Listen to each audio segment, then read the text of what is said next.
Hello students, welcome to LN online program. Students, आपको generally confusion रहता है कि रोलिंग मोशन में फ्रिक्शन वर्क करता है या नहीं करता है। मैक्सिमम टाइम आप ये मान लेते हैं कि शायद प्योर रोलिंग मोशन में फ्रिक्शन का वर्क जीरो होता है, लेकिन ऐसा नहीं है। Friction can perform work on a purely rolling object. I am going to give you two scenario, जिसमें पहला है कि rolling on stationary surface. Like ये एक ऑब्जेक्ट है हमारे पास और ये ऑब्जेक्ट रफ स्टेशनरी सरफेस पर रोलिंग मोशन करते हुए आगे जा रहा है। इस पर हमने एक फोर्स लगाया हुआ F। नाउ लेट्स से हमें नहीं पता फ्रिक्शन किधर लग रहा है। मैं मान लेता हूं अगर इस पर फ्रिक्शन पीछे की तरफ लग रहा होगा। तो रोलिंग मोशन में आप जानते हैं velocity of point of contact equals to velocity of the surface on which object is rolling.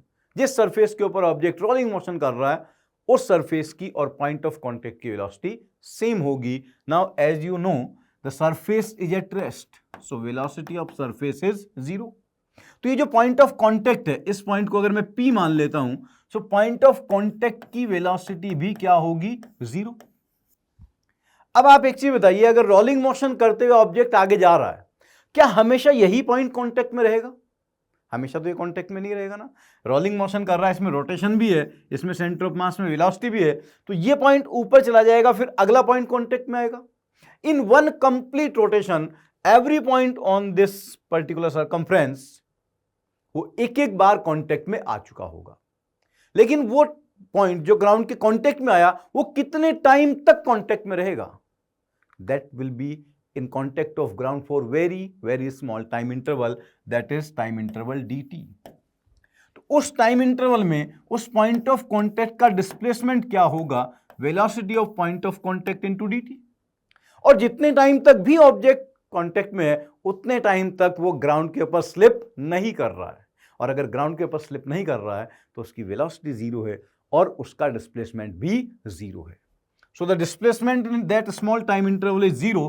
और फ्रिक्शन अब चाहे पीछे लगे या आगे लगे, जिस पॉइंट ऑफ कांटेक्ट पर फ्रिक्शन लग रहा है, जितने टाइम तक उस पॉइंट ऑफ कांटेक्ट पर फ्रिक्शन लगा उतने टाइम तक उसका डिस्प्लेसमेंट जीरो है।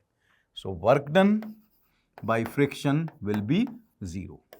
इन this case when object is rolling on a stationary surface, work done bye friction is zero, and this friction is static in nature because there is no slipping between the two surface object and the surface on which it is rolling.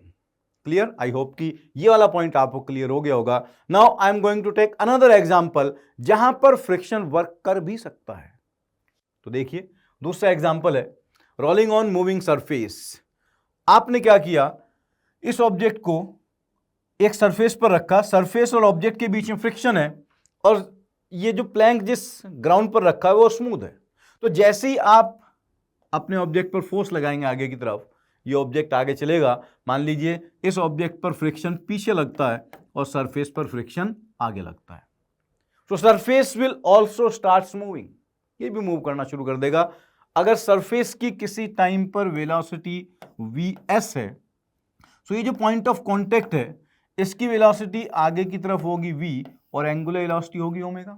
आप acceleration के term में बात कर सकते हैं कि उसका acceleration होगा आगे a और एंगुलर एक्सेलरेशन होगा alpha.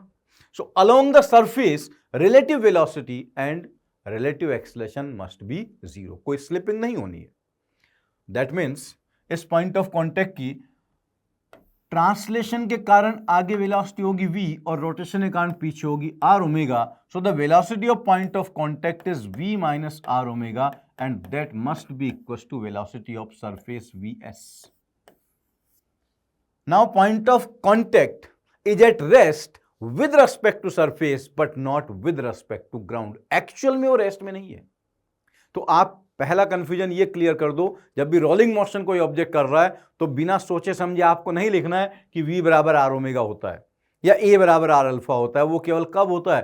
When it is rolling on stationary surface. अगर मूविंग सरफेस पर चल रहा है तो v minus r omega surface की वेलोसिटी के बराबर होगा। v r ओमेगा से ज्यादा भी हो सकता है, v r ओमेगा से कम भी हो सकता है, राइट।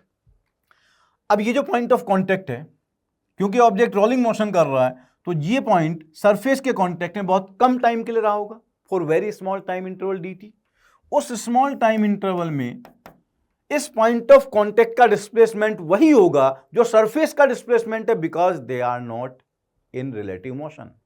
सरफेस आगे vs स्पीड से जा रही है, जिस छोटे से टाइम के लिए कांटेक्ट में आया उस छोटे से टाइम में सरफेस कितना आगे गया होगा, vs into dt। This is the displacement, vs into dt।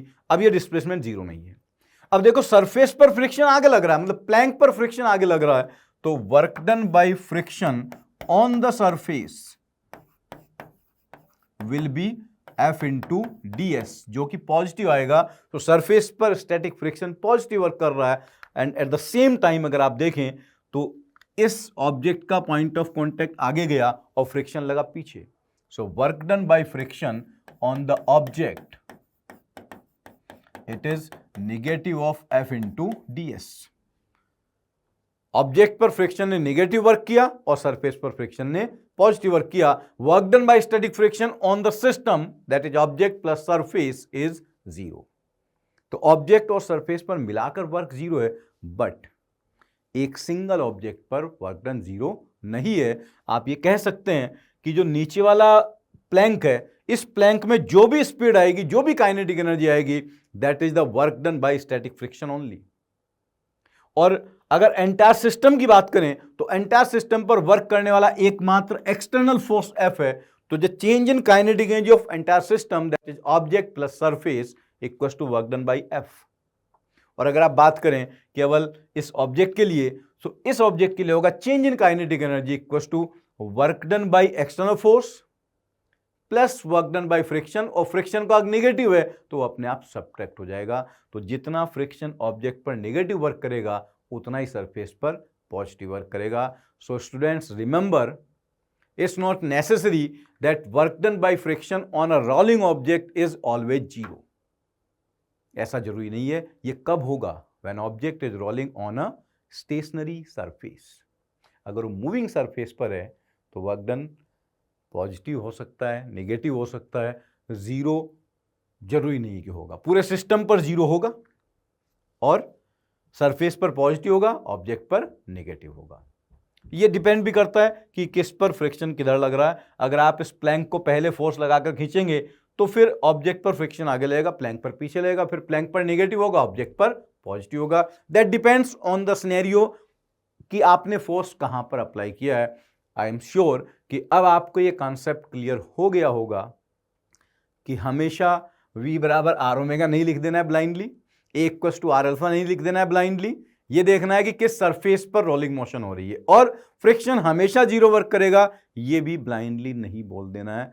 Just think again कि सरफेस कैसा है। आई होप कि आपको ये कंसेप्ट समझ में आ गया होगा। For more such concept keep watching LN online program. Thank you very much.